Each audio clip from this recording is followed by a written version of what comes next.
Kong just has so much to offer. Yeah. With like things to do than London. Yeah. And there's so many places to explore. There's beaches, there's mountains, there's a big cities. There's just so much variety. Welcome to Out of Breath, the new podcast recorded on the run in Hong Kong. Hi guys, welcome back to the podcast. Today we have Chris.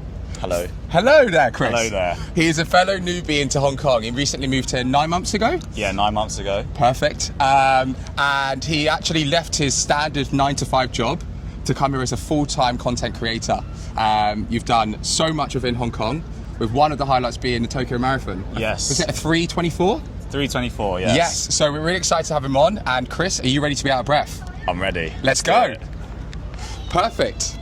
So welcome to the podcast, Chris. Thank you very much. You also forgot to mention that I'm also a fellow Brit as well. Oh, you are? Yeah. Yes. Obviously, just moved from London. Yes. What made you move? How did you get over to here? I think I just wanted a change in life. Okay. Yeah, I was born and raised in the UK, so that's all I've known. Whereabouts in the UK? London or South London. Okay, nice. Southeast. Yeah. I have family from Hong Kong, so I've always been coming back like every year since I was a kid. Yeah. And it just got to a point in my life where I was like, okay, I'm almost 30 now. If I'm not going to try it out now, then when am I? When are you going to do it? Yeah. When are you going to take that leap? And was it scary to take that leap? Did people at home be like, why are you doing that? Or Yeah, I think so. There was a lot of sacrifice actually. Okay. To move here. Yeah. Obviously my friends, and then I had like a previous relationship as well back Yeah. in the UK, and it was a very tough decision, but Okay. I just had to do what was best for me. Okay. Yeah. And leaving the UK, I mentioned that you obviously had that stereotypical 9-to-5. Yes. When did you make that decision to leave that role? It's a tough one because I think I always knew that 9-to-5 just wasn't for me. Okay. Yeah. Why? I think I just didn't see myself in those sorts of roles. Like, I think there was someone who told me at work, you know, if you want to know what you want to do, just look at the people above you. Okay. So like your managers, your senior managers. And their lifestyle? And their lifestyle. If you Okay. want to do the things that they want to do, then just stay in your team. If Okay. not, then move somewhere else. Okay. And I moved around internally in my, I worked in Big Four. Okay. Moved around internally 4 times. Wow. And I still didn't really find what I really wanted to do. Okay. And during COVID, I think a lot of people had a lot more time on their hands. You know, like no commuting, so you save like 2 hours of your day. Yeah. So I think naturally you just start to think, what else can I do with my life? Okay. And at the time, TikTok was blowing up. Yeah. And like all of these like dancing videos. And You it's weren't like, a dancer. No, No way. Definitely not. But I was seeing these kids and I was like, damn, like these guys are like living their life. dream. Yeah. And they're just like dancing on TikTok. Like, what am I doing? Okay. Being a corporate slave, essentially. Yeah. Busting my ass off doing these like professional exams. And they're doing that. Yeah. So 20... Crazy take. Yeah. You're like, I don't want to be corporate. I want to be a dancey girly on TikTok. But 2023, I believe, or 2022, Yeah. I was like, you know what? I go to the gym. Why not document it? Okay. Like as an extra maybe 10 minutes out of the workout.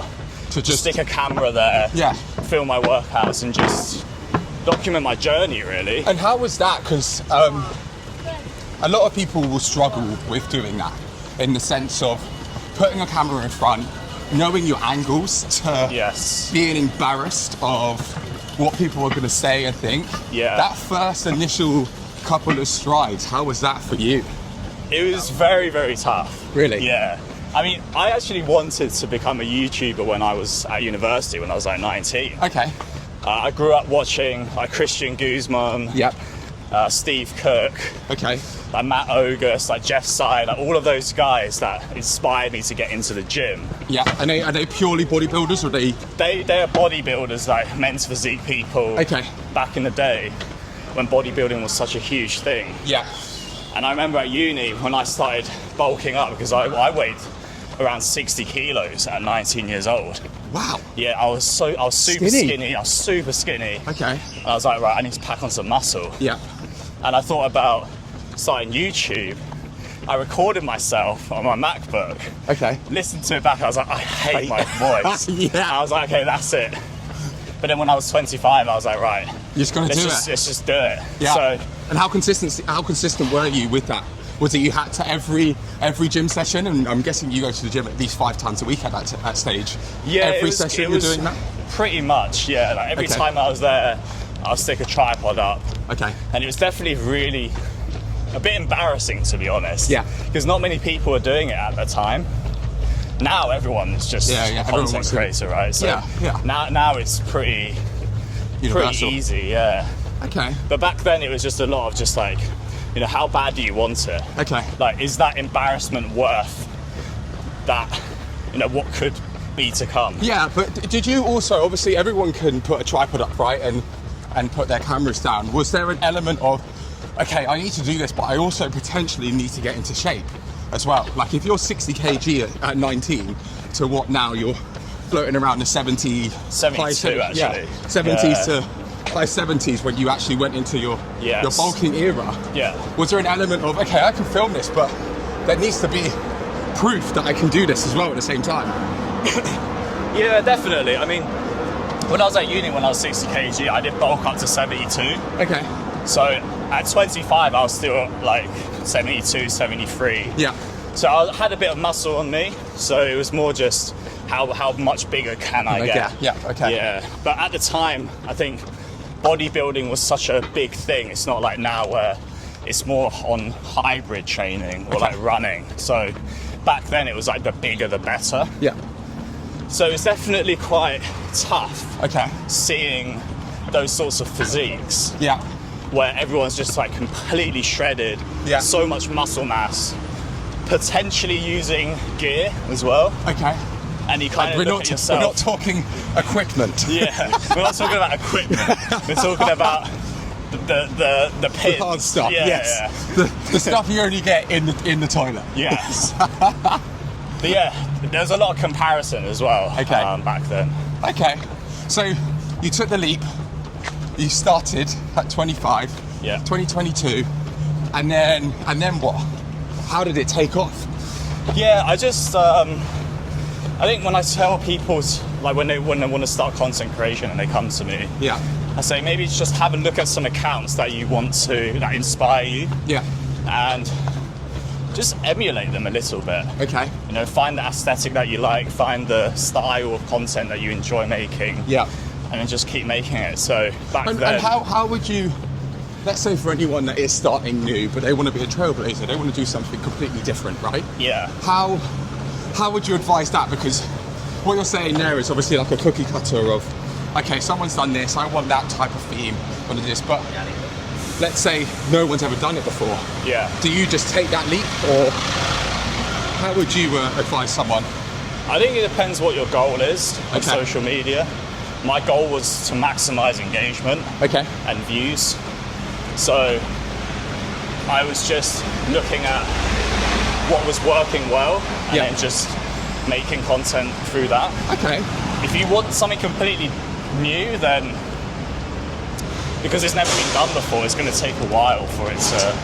Test and learn. Yeah. Understand. And do you think? I know it's kind of a weird synergy, but having your 9-to-5 corporate way of working for so many years, there's an element of you understanding like success in something being good or bad, and seeing the data of your engagement, seeing the data of the influence on social media to go, okay, well this is actually really working. Yeah. I can progress with this a little bit more. I can do X, Y, Z to move it around. Yeah, because I was a data analyst Yeah. when I was working. Yeah. So I'm naturally quite a numbers guy. Yeah. So I actually had a big spreadsheet Oh, really? of all of my metrics. Oh, wow. Okay. And I was like looking for different correlations to see That's so what was interesting. working, what wasn't working. Yeah. Yeah, so Okay. yeah, there's definitely what is working and what doesn't work. Yeah. But at the end of the day, if you don't enjoy making that content, then you're not going to be in it for the long run. Okay, got you. So you're Yeah. really making something that works well and is nice. Yeah. And what was your go-to platform?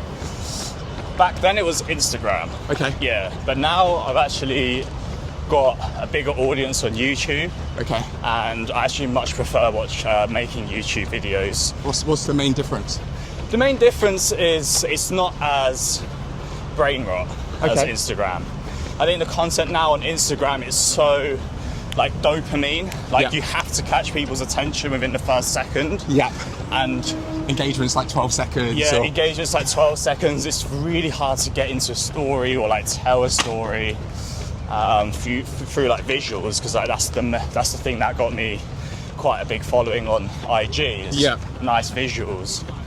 I think that doesn't really work anymore in Okay. the landscape of today on Instagram. Because everyone can do similar ilk of that. It's not that everyone can do it. I think we've gone back to more natural vloggy style content Okay. on IG, very similar to how TikTok was Okay, got you. 2-3 years ago. Yeah, got where you. people would just talk to the camera just Yeah. like this. Yeah. Okay. And YouTube, how long does that take to make? Edit? I The mean, laugh means that it might Yeah. take a while. I mean, total filming time, it depends on what I film. If it's like Okay. a day in the life, it might take me about maybe like 4 hours during the day. Editing, maybe like 6 to 10 hours of editing. Yeah, okay. Yeah. And do you feel the pressure to take a camera out with you all the time, or? Yeah, I actually do. Okay. And for the longest time, especially at the beginning of this year, I haven't actually posted that much on YouTube just because Okay. I needed a bit of a break. Yeah. It kind of became that I wasn't really present in the moment. Right, Every okay. time that I would go out and do something, because I was always thinking about which shot I was supposed to get, Yeah. or like how to tell this story on YouTube. But now, I actually bought myself a DJI Action 6. Okay. So it's a very small action camera, so it's so easy to just carry around, whereas Yeah. before I was carrying like a big mirrorless camera Yeah. for the quality. Okay. So And yeah. Osmo Pocket, you've got one of those as well? I've got Osmo Pocket as well. Okay. Yeah. So you kind of flex between either one. Yeah, so I think now I just use like the smallest thing possible, easy to use. You can so that take it it's out not- and do the content quite yeah. quickly. So it's not so much of a burden to like go out and film. Like you Okay. just film whenever. Yeah. And going back to obviously coming to Hong Kong and becoming full-time content creator, did you find that moving here as a newbie myself, Yes. the aesthetic of Hong Kong is just amazing, right? Yeah. Like, I say this every time I talk to someone on the pod, is that like the run on the harbour front is absolutely stunning. Yeah. Every little place you go to in Hong Kong, you'll find a picturesque place to go. So did that inspire you a little bit more when you first came here and you're like, God, I can do this, I can do this? Yeah, 100%. I remember back in 2023, I came here for a good 4 weeks. Yep. And I was making a lot of YouTube videos, and everything that I would do when I go out could be in the video. Yeah. And I just felt like Hong Kong just has so much to offer Yeah. with like things to do than London. Yeah. And there's so many places to explore. There's beaches, there's mountains, there's a big cities. There's just so much variety Yeah, I think of I definitely, content to capture. I definitely think that. I think also the difficulty is obviously we're both from London. Yeah. So London from us is home. Yeah. So it's really like we've kind of exhausted all of those little hotspots that we think would have been cool and would have been nice. But this is now a new adventure for us. Yeah. And because it's a new adventure, everything is like the best thing ever that you've ever seen. So it is quite nice to kind of have that element of that. Yeah, definitely. But I wanted to talk about running wise, because I'm guessing if you were into the gym and content creation on that side, running wasn't a big thing for you when you were making stuff content. Yeah, running was not a thing like back Okay. in the day. Really? Yeah, about 4 years ago, like nobody really ran, apart from maybe the UVU guys actually. Yep. Those were the first like hybrid guys I ever saw Okay. on social media. But I've been playing sports my whole life. I think my first sport was actually swimming. Wow. I actually learned how to swim in Hong Kong. Okay, that's at my a flex. grandma's complex gym. Yep.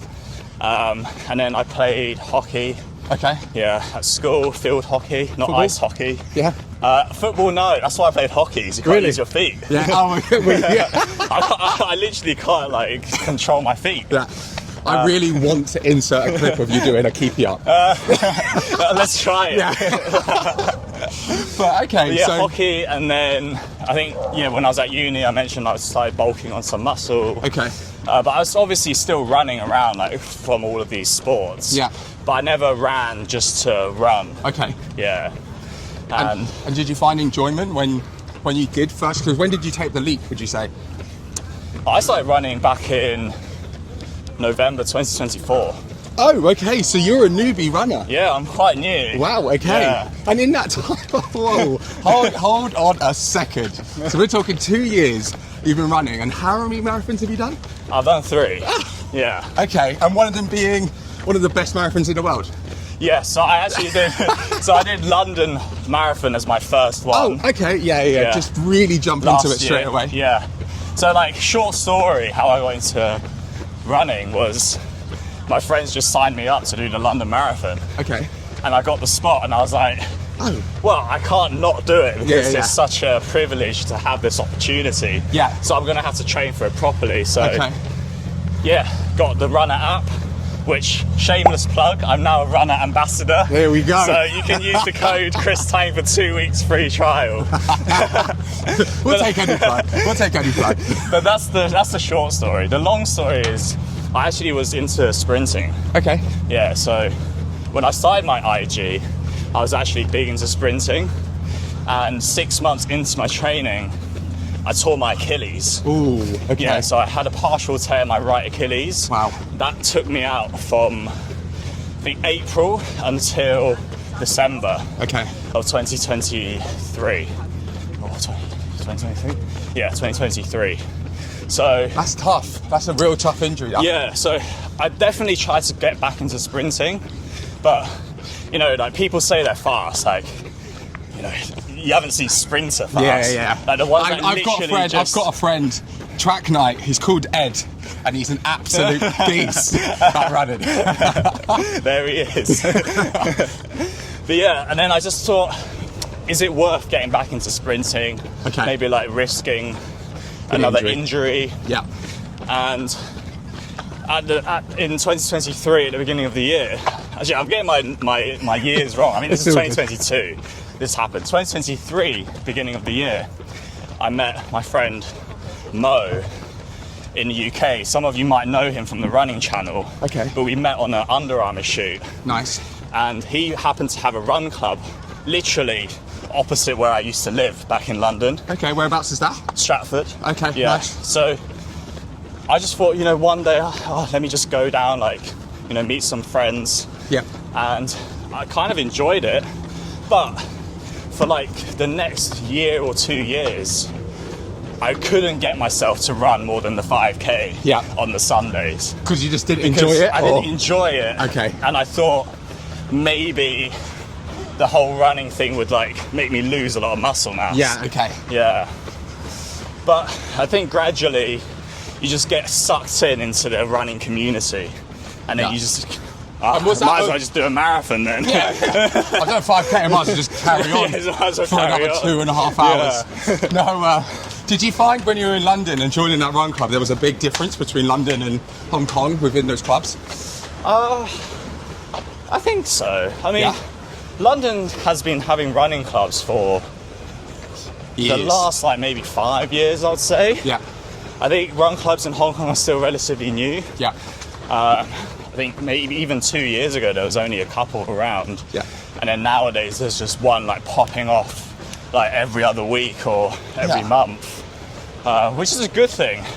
I think it's always good when people come together and do something healthy, Yeah. rather than just Well, also go you're to the meeting new pub or friends. something. Yeah, I think Yeah. it's a very different culture in London itself, and we'll get onto the life in Hong Kong after this. I think London is a very different city, and I've had the saying that I wouldn't want to be a newbie moving into London because a lot of friendship groups are already established in London. Yeah. And going to run clubs is a great way to make new friends and see different things. I honestly haven't actually been to a run club, and I go back to the UK in a month's time, and I'm looking forward to going to run clubs and really doing what I did here in Hong Kong and just jumping into different ways to meet new people, have those conversations and really hang out with like-minded people. So I think Hong Kong on that element, because of the lifestyle here and because of the way that people are, it just allows you to jump in no matter what. Yeah, and I think because Hong Kong is quite small as well. Yeah.